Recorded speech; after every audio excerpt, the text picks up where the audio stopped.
Thanks everyone for listening to that presentation. We'll now shift things over to the question and answer portion of our meeting. So as you can see on your screen now, you can either submit questions via the question box by typing them in, or you can use the raise your hand feature to ask a question out loud. We have received several questions so far, so we'll start things off with Marianne B. Marianne, I'll be unmuting your line now. Make sure that your phone is unmuted, and then you should be able to speak live. Marianne, go ahead. Hi, can you hear me? Yes, we can. Wonderful. Great, thank you. I live in Medford, and the two bus lines that service me are the 95 and the 101. I noticed by looking at your schedule changes online that you are suspending service on the 325 and the 326 and suggesting people are using either the 95 or the 101. Now, and in the comments here, you said that you noticed ridership stayed the same or was increasing that serve low-income communities.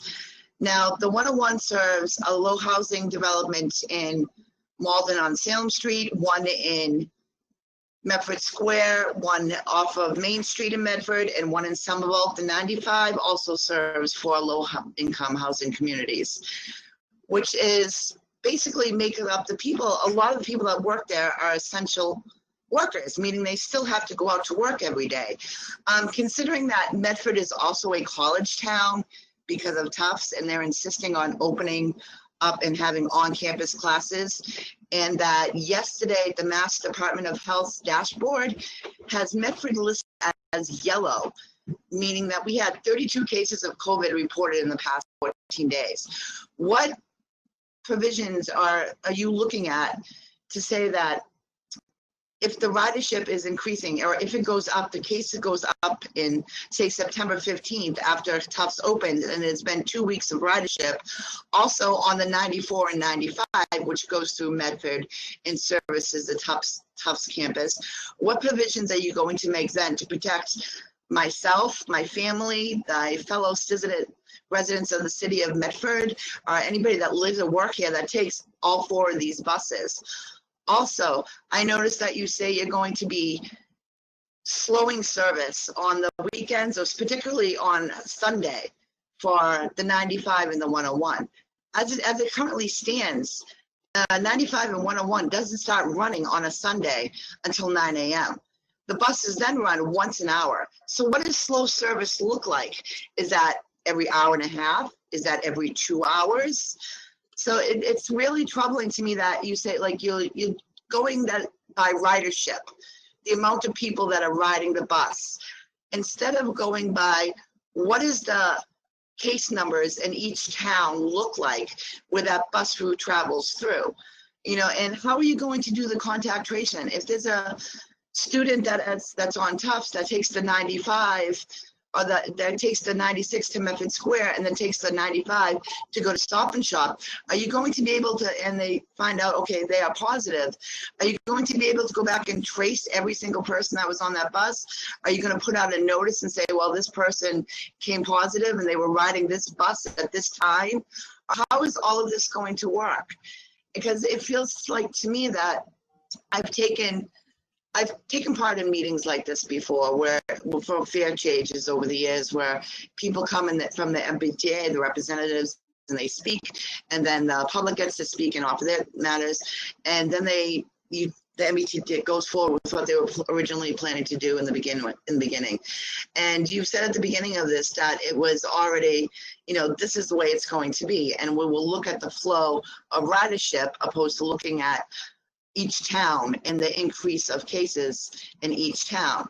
And one other statement that was made, they said that the 111 is an important route. Every bus route is important if it's your only means of affordable transportation. I use the 95 and the 101 to go food shopping and to get back and forth. My daughter uses it to go to work. My other daughter uses it to go to during the fall and to go to our classes at Bunker Hill. For a lot of people, they don't have alternative methods of transportation. When it was said that you can either walk or you could bike. I have bone spurs in my knee. I have a damaged meniscus. I cannot walk to Stop and Shop. I also have high blood pressure and I have high A1C. So I am a person that is considered higher risk and needs to be more protective. I noticed on your Twitter account that someone questioned the idea of saying that they were on a car on the red line and people weren't wearing masks. And the MBTA's response was, well, you know, some people can't wear masks because of health reasons, and we won't deny anybody a ride because of that. So, and there was also the statement put out that, well, if there seems to be too many people at a bus stop, we can go by them and we'll put another bus on the route. So where does that leave people that are taking the bus or that have to take the bus because there's no other protection, you know, other means of transportation? What protection does that leave them if you say, okay, you have to wear a mask, but we're not going to enforce that for people because we don't want to get into health issues, or that it's going to go according to ridership, according to positive rates that are coming up in each one of these towns. If we're going to lessen service, what does that mean? Is it once an hour as it currently is now on a Sunday? Or is it every hour and a half? Is it every 2 hours? Where's going to be notification of all of these things? Thanks, Marianne, for the question. Kat, I think that there were a couple of things there. Do you want to go ahead and get started with responding? Sure, I'll try to do my best, and I imagine there's some themes here. Well, first of all, thank you, Marianne, for your question and comments, and thanks to, again, everyone being here. I will do my best to answer, I think, a number of threads that were there, and I'm sure some of these threads will come up further if there are additional questions. So let me start with the very beginning of what is the MBTA doing and how we're responding to COVID-19. There is a lot the MBTA is doing, and encourage everyone to go to mbta.com/COVID-19, all one word, no dash. And that will go into great depth about specifically our cleaning and decontamination protocols that happen on a regular basis to keep our facilities essentially and the vehicles clean and safe for people to use for both customers and employees. I think that's really important to realize is the MBTA since day one, this has been probably one of our top priorities, if not our top priority, in addition to procuring PPE for our employees, is to make sure that we've been cleaning and decontaminating on a regular basis.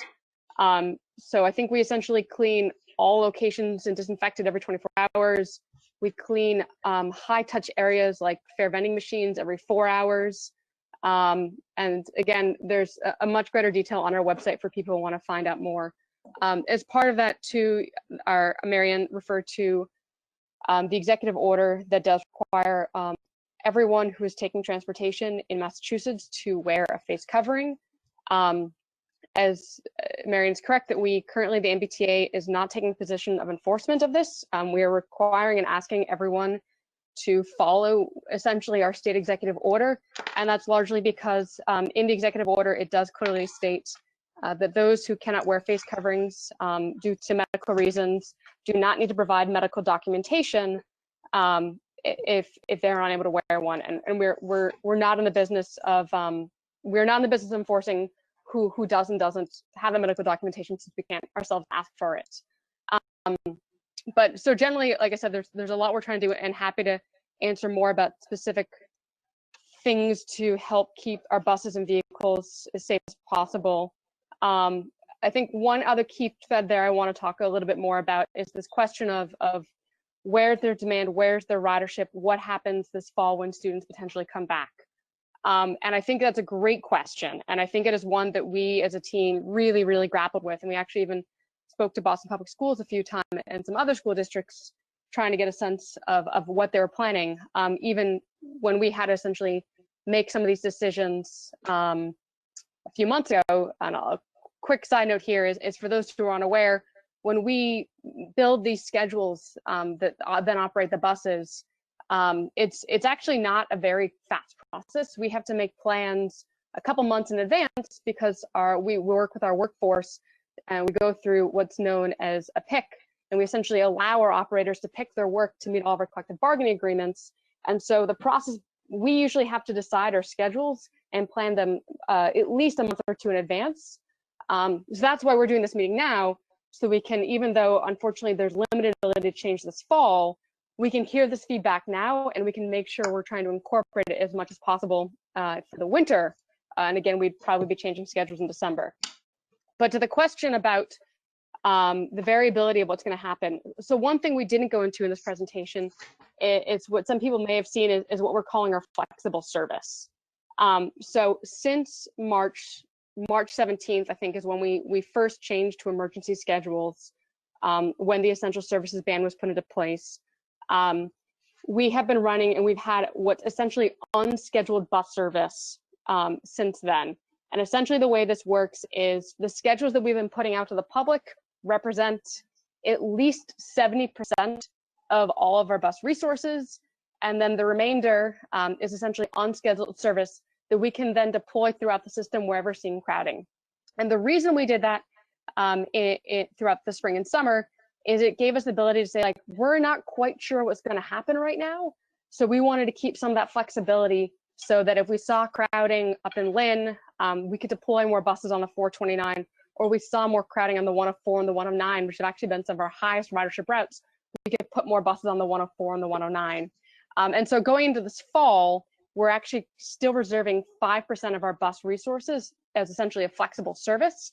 And that will give us some ability, not a lot of ability, but some ability that if there's a lot more ridership in a certain area or in certain routes or certain times of day, to try to respond and try to help alleviate that crowding. And I think that's been a really powerful tool for us throughout the past few months to help try to respond to the unpredictability in where we're seeing ridership and travel patterns, and try to provide the best service we can. And it's really been a balance between trying to be as reliable as possible and trying to put a schedule out there that our bus riders can go to a street corner and know their bus will be there, while also retaining essentially a lot more flexibility. That means, like, if we're seeing crowding, we can be more responsive. So I think I covered hopefully, probably not all of your questions, but hopefully many of your questions. And I'll hand over to Melissa to see if there's any other things you want to add to that. Thanks, Kat. Just a couple additions.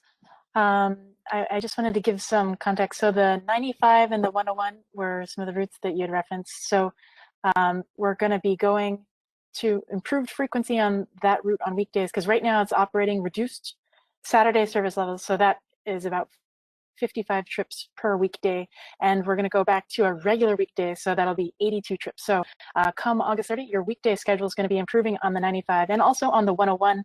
The 101 is actually almost going to be doubling on weekdays, because it's normally operating 132 weekday trips per day, but because of the emergency schedules, it's been down to 70. So it's resuming back to 132 trips per day.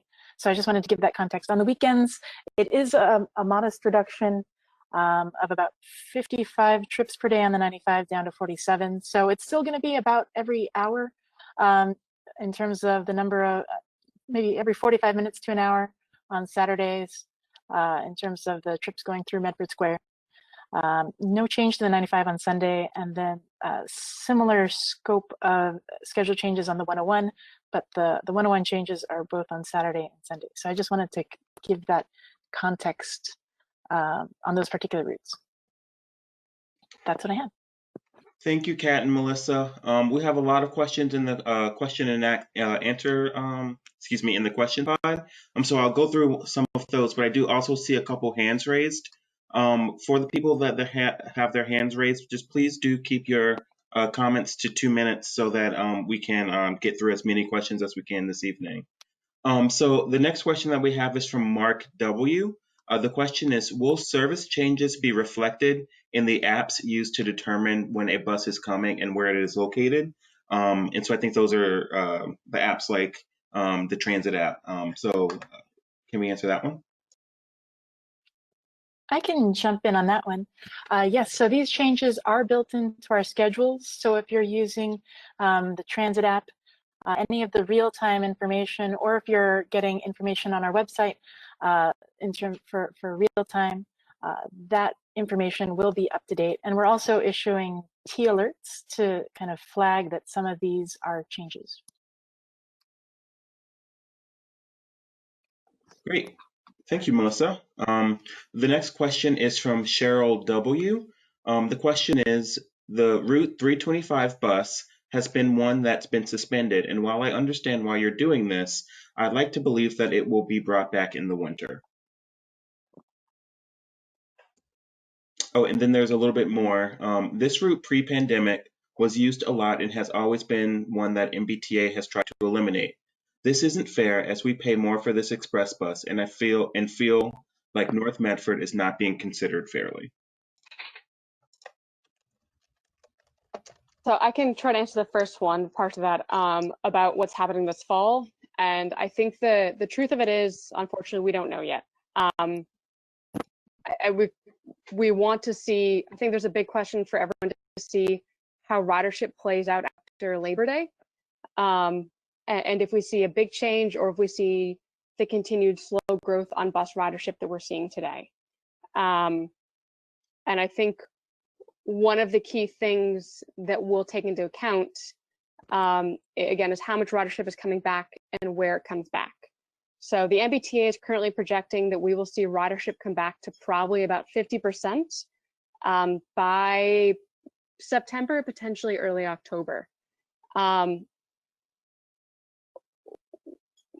think the big question is going to be ridership coming back, and then I think the other big question is going to be how the Commonwealth is doing in terms of battling COVID-19, and if we see another sort of statewide flare-up in terms of cases. So it's not a great answer, but it is under consideration. But I'd hate to make a promise that we then have to break.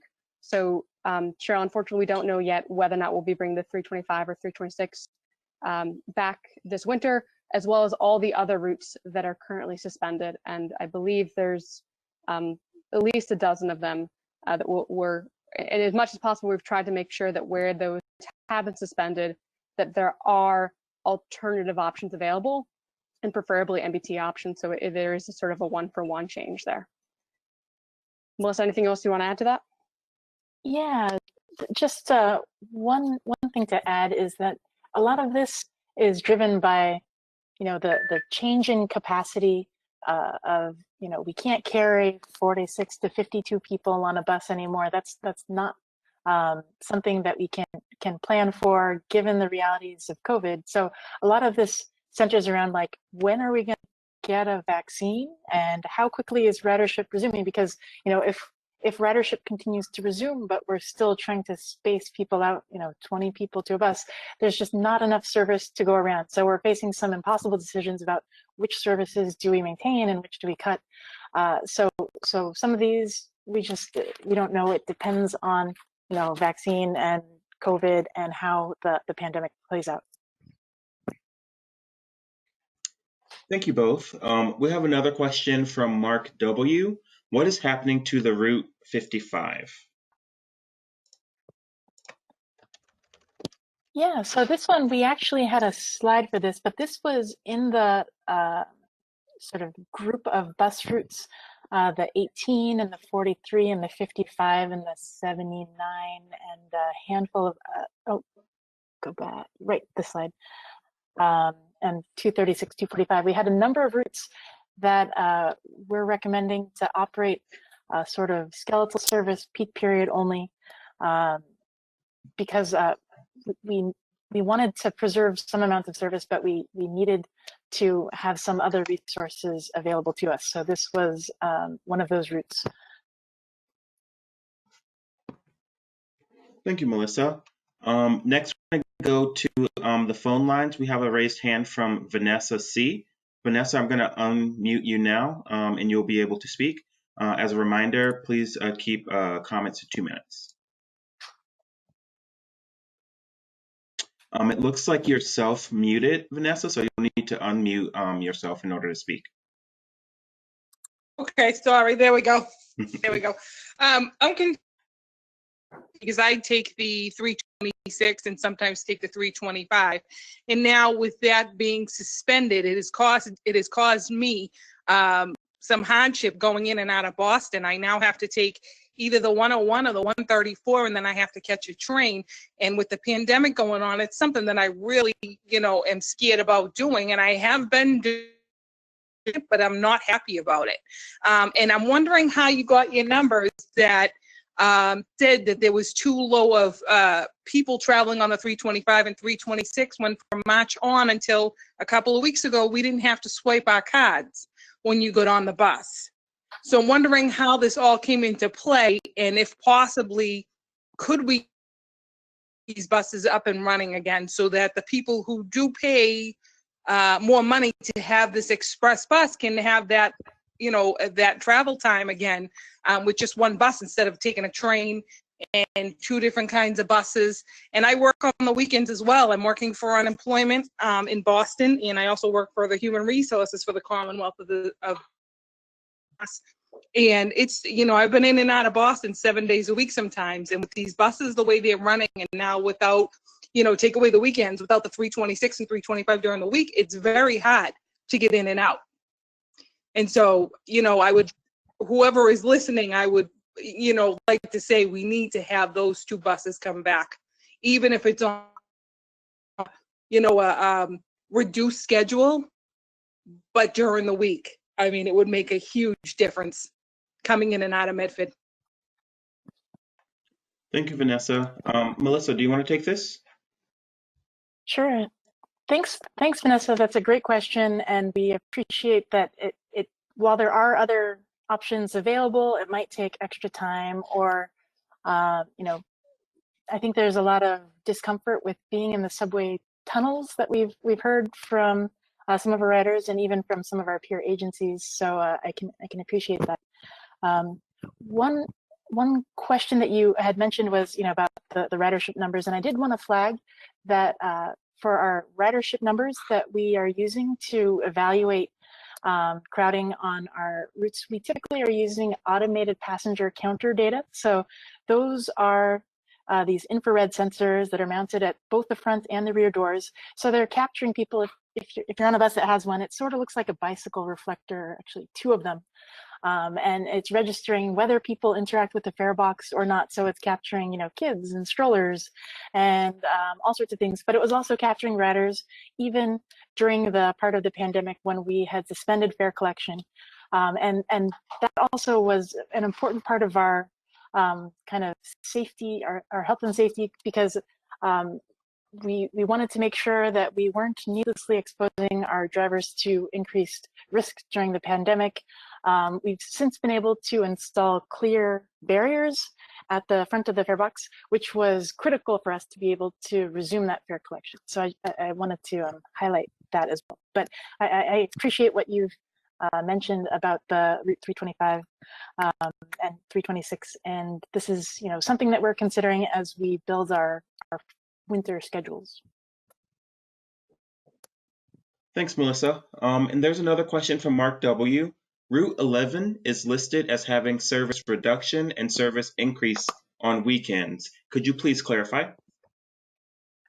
I apologize about that. That's my bad. And I think I was checking some numbers just now, and it's both the 10 and 11 are having frequency reductions on the weekends. So we'll definitely get that slide updated. So thanks for bringing that to our attention. But both the 10 and the 11 are having weekend reductions, so they should not be in the two columns twice. Thanks, Melissa. Susan B has a question. Are those who are supposed to take the commuter rail ADA accessible? So I think this is a question about ADA accessibility on the commuter rail.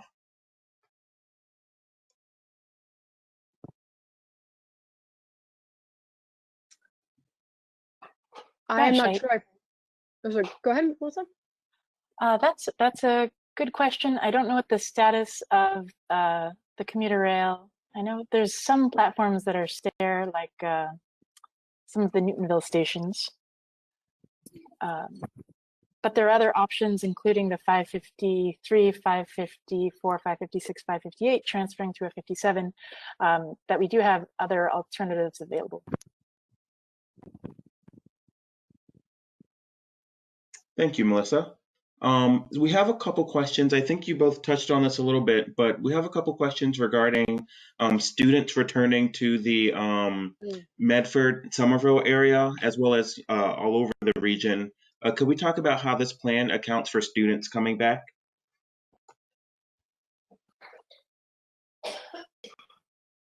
Yeah, Sure. so do you want to start? Sure. I'll just reinforce and then quickly hand over. I think so. I think there's two things to think about. There's both students K through 12, and that are really, I think, most relevant for public transportation, probably like 6 or 7 through 12, and then college students. And I think it's important to think about those. And I think we thought about them differently. On the college portion, again, since there's still so much up in the air, and I know some universities are still making decisions, even right now, again, where we have 5% of all of our service reserved, that essentially we can adjust in the system as we see crowding or we see ridership coming back. So I think that's something we're going to watch closely as we get closer to the start of the universities and colleges. And I think this applies as well to our light rail and heavy rail system. So particularly for BU and BC, thinking closely about the Green Line. So it's something we're going to look at, and we're going to try to flex. If we're seeing crowding, we will try to flex both our flexible service, that 5%, as well as watch carefully what's happening on the Green Line and heavy rail as well. But Melissa, I imagine you probably want to talk much more about the K through 12.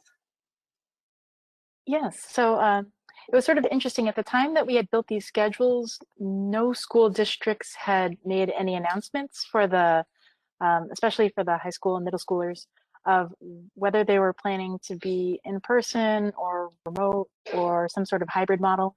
Now, in the recent weeks, we've started to hear some preliminary results trickle in about Somerville is going to be starting the school year fully remote, and a number of others are following suit. So it's interesting about in Boston in particular. I think about 10%, somewhere around 7 to 10% of our total transit ridership is actually students, middle and high school students, based on counting up the student passes. So it can be a sizable part of our ridership, but it's also a sizable part of our ridership that is in a very fluid position right now. So we're monitoring and seeing which things change. For now, there are also some kind of specific supplementary trips that we have that might start or end near particular schools where we have, so many student travelers at certain hours that sometimes we'll have an extra bus to kind of supplement the regular bus on that corridor. So in those cases, we are continuing to plan to make those available should they be needed.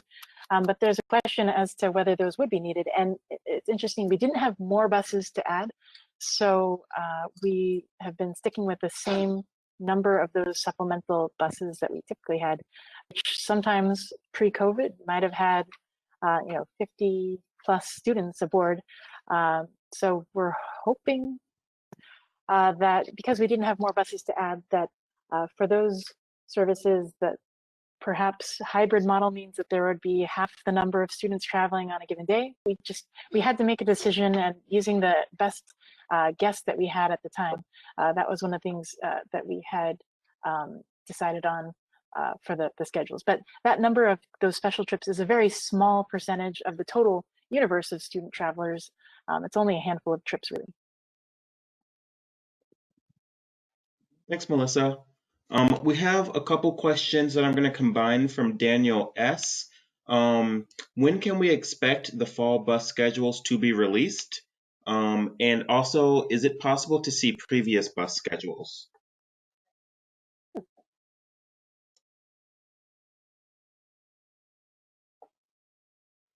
Let's see, I can tackle this. I don't know the exact date that they will be either published to the website or put into the carousels in various subway stations, but it's typically about 2 weeks before the start of the rating, which would be, probably around this weekend. So it should be very soon. I'd say in the next week. And maybe we'll connect offline. I don't know if there's a way that I can give you my email offline or connect. I can mail you if you have a specific schedule you'd like to see, or you can, depending on how tech savvy you are, you can download our GTFS. That's how a number of other folks are accessing bus schedules. So we can find a way. I can send you a PDF if there's a certain schedule you want to compare before and after or something. That's a good point, Melissa. And for everyone that's on the line, if you do have any follow-up questions following the meeting, we do have, like Kat mentioned earlier during the presentation, an online feedback form at mbta.com/service changes, where you can leave us very specific questions or comments, as well as specific route level suggestions. Also, if you'd like to use email instead, if that's your preference, you can email myself at athomas, that's ATHOMAS, at mbta.com. So the next question we have is coming from Adam P. And the question is again regarding the 325, 326. Does this mean that the 325, 326 is suspended for winter as well? If so, this is a big hit to the Medford community.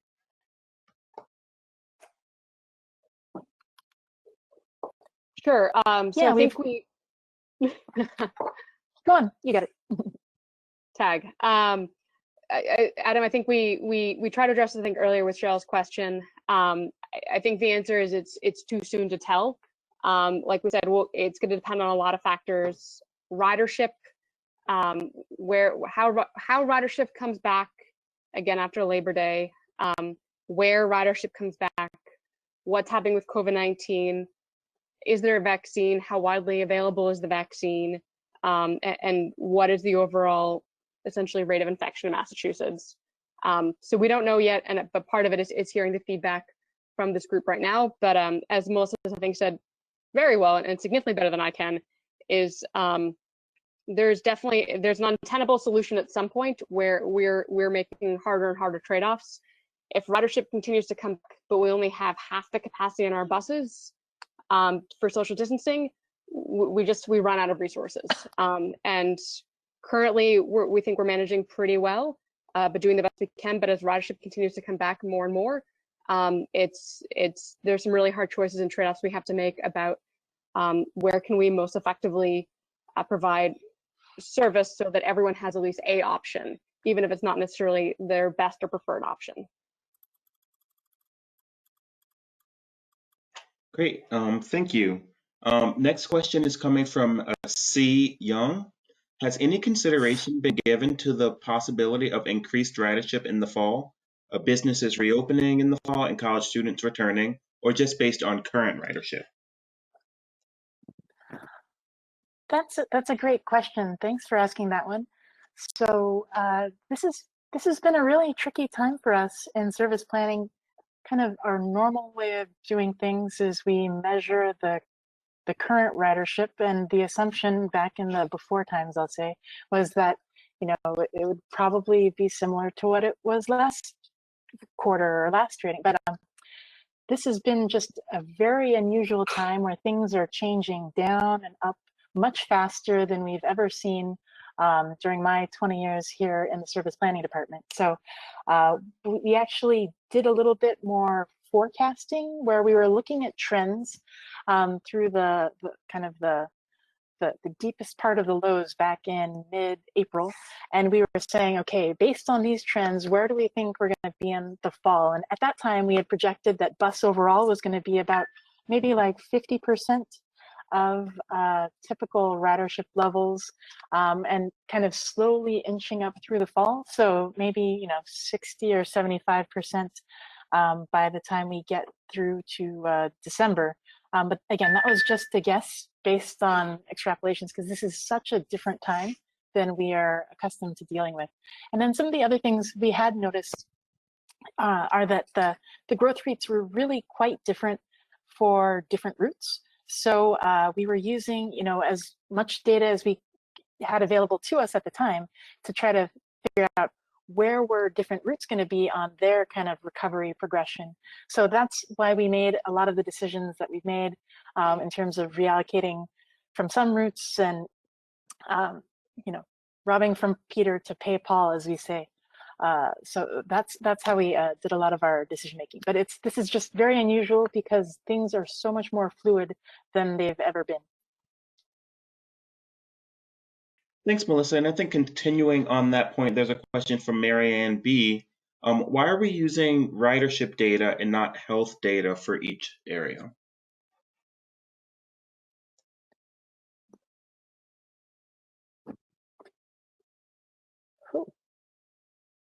That's I can jump in on there. It's a great question, and I think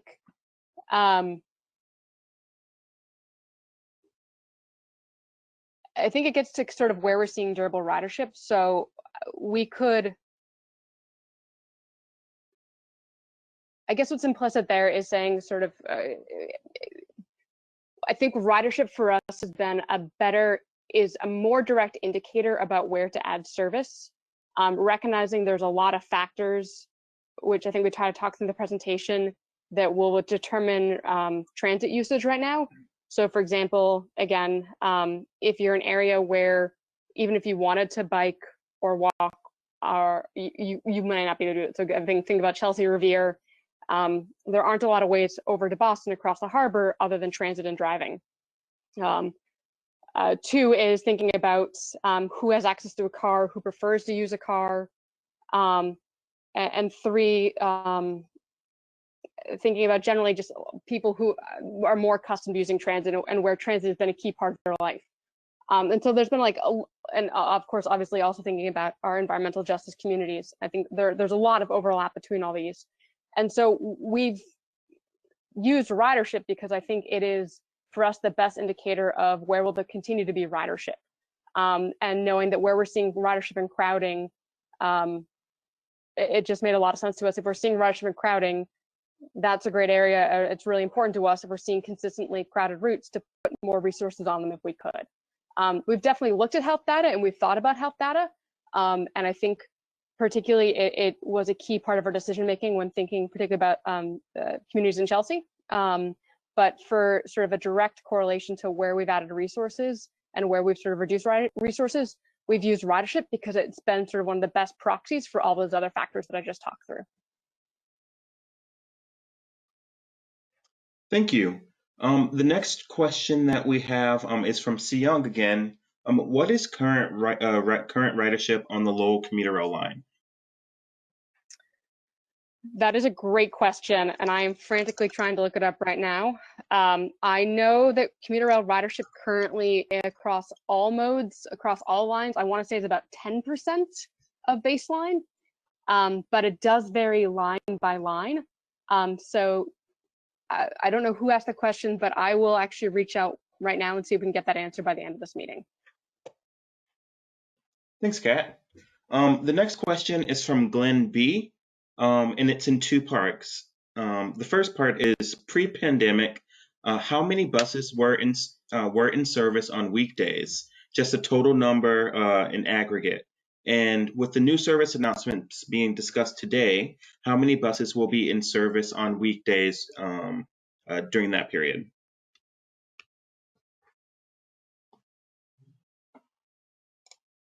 I can tackle this one. It's been a bit of a fluid number. So kind of, I think it's about 900 buses is our typical weekday pullout requirement for pre-COVID times. When we went to emergency Saturday schedules, the scheduled requirement decreased by about 30%. But that doesn't necessarily mean that 30% of buses wasn't on the street driving around. During the early days, perhaps it was actually down by about 30% because we did have a sizable number of employees who were out sick. Either they were battling COVID themselves or they were in a caretaker position taking care of a family member who was sick. But as May and June came around and our employees were recovering, we were able to take that 30% of extra service hours and we were deploying them as what we're calling flexible services. So those were adding, maybe if there was a trip that was regularly getting overwhelmed with crowds, they were able to add a second bus to cover that same trip, so that those buses were still in use when we were in a position to have operators available to operate them. So with the new fall schedules, we're still preserving some amount of flexible service, but with the service restorations that we're talking about, instead of having 30% of our service set aside as flexible, we're actually going to have about 5% of our service set aside as flexible, which means that the amount of scheduled service is increasing by about 25% of our schedule. So that's why we're able to resume operation on a number of routes that have been suspended and improve frequency on a number of routes that have been operating at reduced service levels. Thanks, Melissa. We have another question from Daniel S. Daniel noticed on the Mbta service change website that the 8 and 16 will have increased weekend service. Does this mean their weekday schedules will be similar to pre-COVID?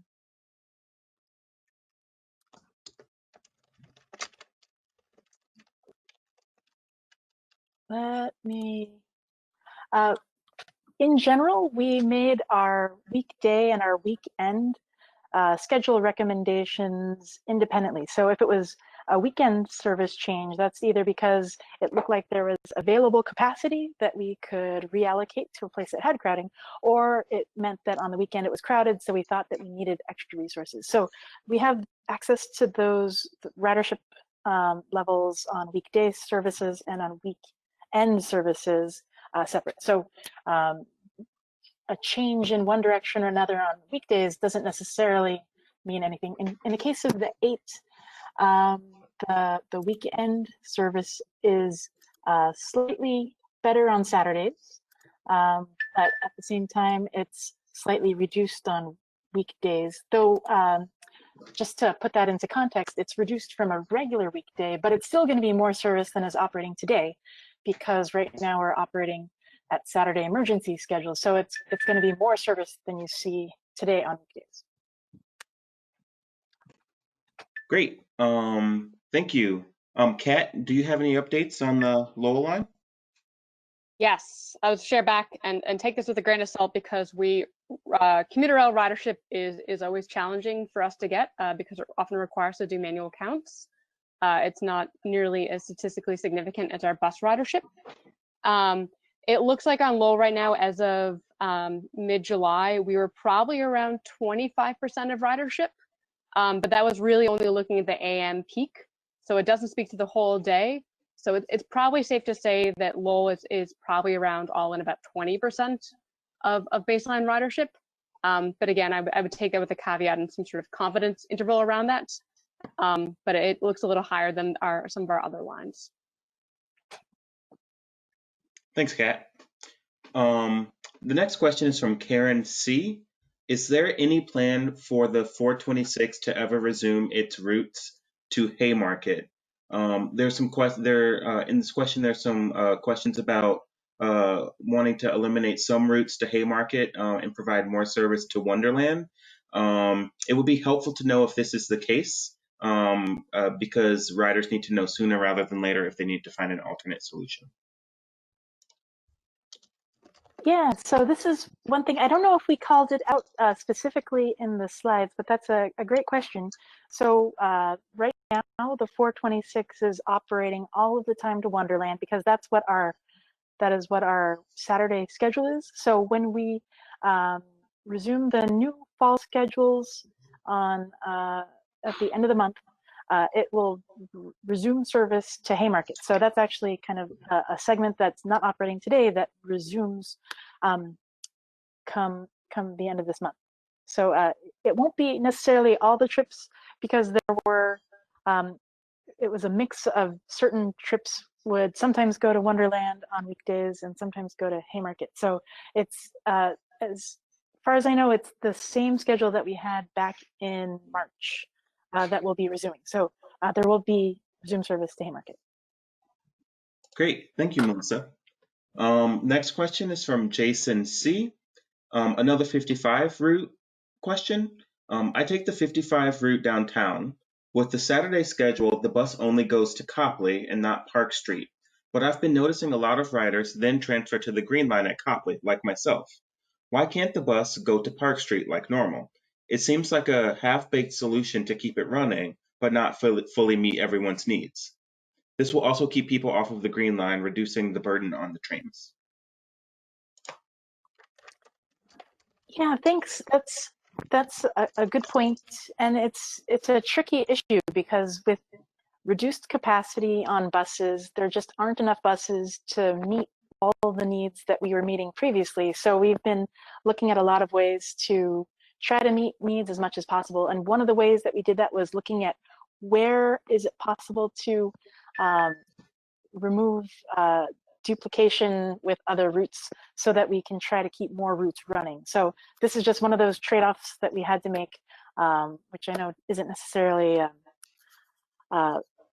giving you what you were looking for, but I just wanted to be as forthright and honest there. Great, thank you. The next question is from C. Young. How can you determine ridership on suspended bus routes? This doesn't seem possible. Suspended routes force people to work from home when they may want to return to the office. Yeah, that's a good data question and is absolutely something that we were grappling with.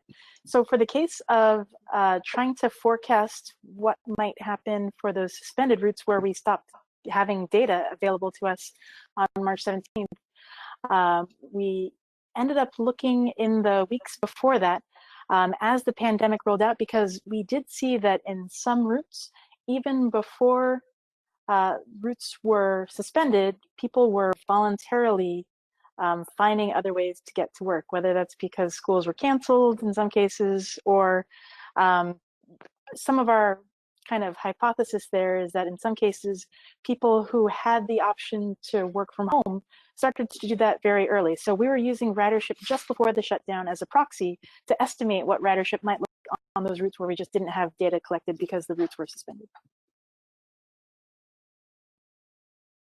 Great, thank you, Melissa. And we just have a couple more questions, so just a reminder to the people that are on the line, if you have a question, feel free to add it to the question pod or use the raise your hand feature. So this next question is again from C. Young. I believe you mentioned ridership on the 354 from Woburn was low. Could a stop be added in Medford Square? This could help the 325, 326 riders.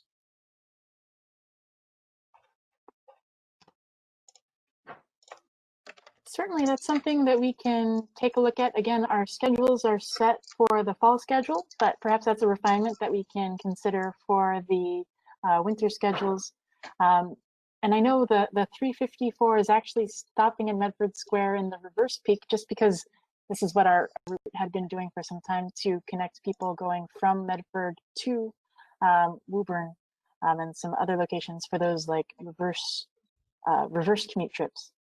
So that's something we can investigate and see, and also monitor, how many people are aboard the buses when we start resuming those routes in the end of this month. Thanks, Melissa. That's a great point, and I also just want the audience to know that we'll be providing all of the feedback that we received during this meeting and via the online forms to our service planning department. And we also have several other members of that department on the line as well here to hear some of your questions and comments. So we thank you very much for them. Looks like we have another Route 325 question. When will the 325 service resume? The alternate option of using the 101 and the Orange Line adds significant travel time. It's very disappointing as well because there's a bus yard on the 325. So the community is impacted by that and is also losing service.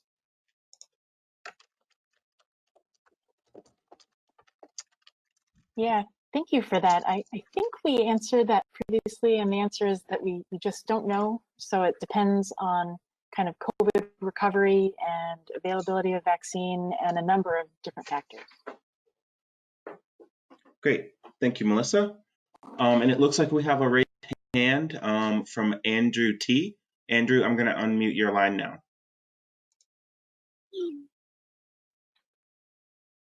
Hello? Yep, we can hear you, Andrew. Great. Well, thanks for giving the update. I was curious, the whole history of the Mbta and especially the Financial Control Board has been to cut costs in lieu of safety. And, the cutting of service to accommodate lower ridership seems to be just one more step to accommodate, to balance the loss of revenue against you know, cutting costs, and you know, historically, this has always been to service bond debts to banks, and there's been no demand to release any updates on the COVID case results of MBTA employees. That hasn't been updated in over a month. And you know, there's been many cases and deaths in New York. Over 140 MTA employees there had died from COVID.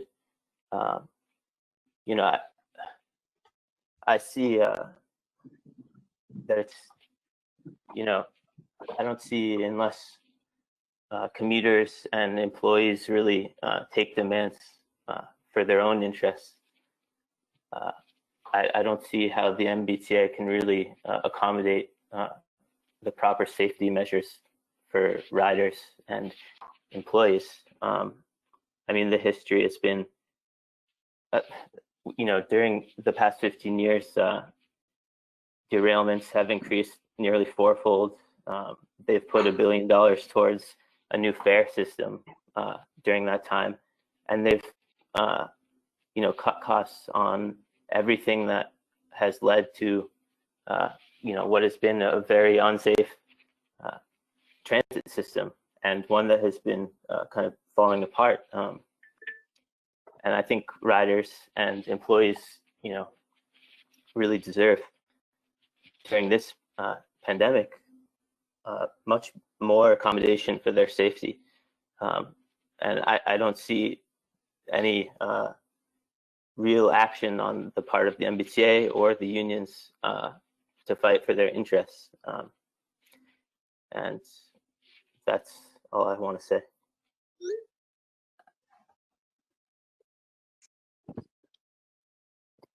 Hey, Anthony, do you I can I think try to speak to that, because I think there's though perhaps not a specific question, but I think there's some threads there that I think are important to address. And I think first and foremost is the MBTA's commitment to safety.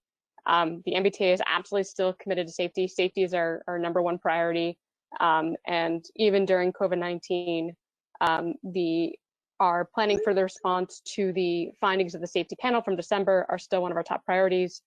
And I think this has been reflected by, if not every board meeting, there is a regular cadence during our fiscal management control board meetings. Having a safety panel update is now one of the key elements of that. And it's, I can assure you that it is something that all of our leadership and employees take very seriously. But I wanted to address that first. On the service and COVID spot, there are actually two things here that I think are really important. I don't want to call misconceptions, but I think I want to make sure to call it, because it's nuanced and it's really important. The first is the idea of cutting service. The MBTA, it's going to sound a little wonky, but bear with me. During COVID-19, the MBTA fundamentally has not cut service. At no point did we tell bus operators or our motor persons who drive our trains, stay home, we're going to run less service.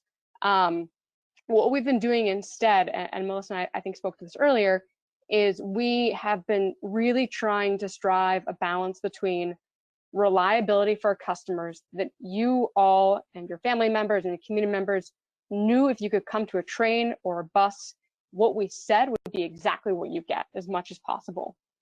So on the train and our bus schedules, we reduced them to essentially a modified Saturday schedule. That means, you can imagine, on a bus, that's like only 70% really of our service hours. The other 30%, we would try to run as much as possible as we could be available. So if hypothetically, we were an organization with only 100 bus operators, and we technically only needed 70 to run the schedule we were promising the public we'd run that day, the other 30, we'd essentially have some flexibility, because again, our employees themselves were at home either sick or caregiving or taking care of their kids, because the schools being all remote.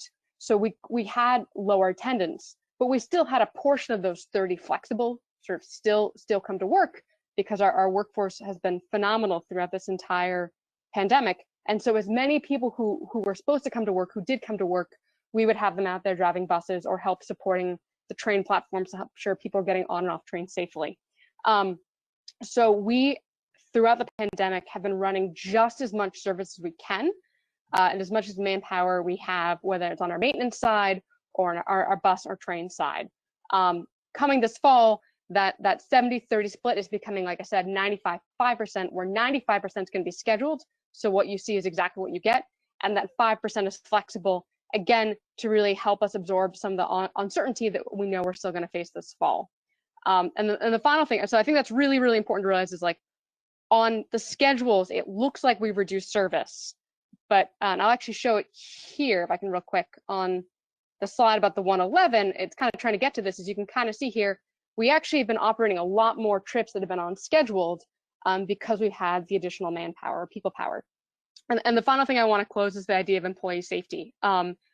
Again, there's, I think our general manager spoke about this during several of our board meetings, but our employee safety has been so critical to us. And not only do we clean and disinfect our vehicles for customers, but we clean and disinfect them for our employees as well. And so an example of that, and I don't know how widely we've told this story, but so when a bus comes in to be fixed and maintained, it gets cleaned before being handed off to a fueler who puts the fuel in the bus. And then it gets cleaned again before it gets handed off to the bus mechanic. So basically every time we try to, whenever there's new touch points, their safety and our employees' safety is just as important as our customer safety. And I think there's been a number of things like this of trying to make sure we get enough PPE for our employees. That has been a mission number one for a long time. Face coverings, and even as Melissa said, we did not resume sort of front door boarding absolutely until we had barriers in place in all of our trolleys and buses to help improve our employee safety. So again, I may not be speaking to your specific questions, but I did want to respond to that because it has been so important to us as an organization that we think about our folks just as much as our customers, because everyone's important. And I'll hand it back to you, Anthony. Thank you. Thank you, Kat. No, I really appreciate that response. And it looks like with that, there are no more questions in the queue. Like Kat said several times, more information about these service changes can be found on our website at mbta.com/service changes. We are still welcoming your feedback and your comments on these changes and any other feedback that you might have for us via that website. We also have a Mbta customer opinion panel, which is a survey that you can sign up for to take on a monthly basis to share your feedback with the Mbta. I believe that link is mbta.com/survey. So we would appreciate any additional feedback that you have, and thank you so much for joining us this evening.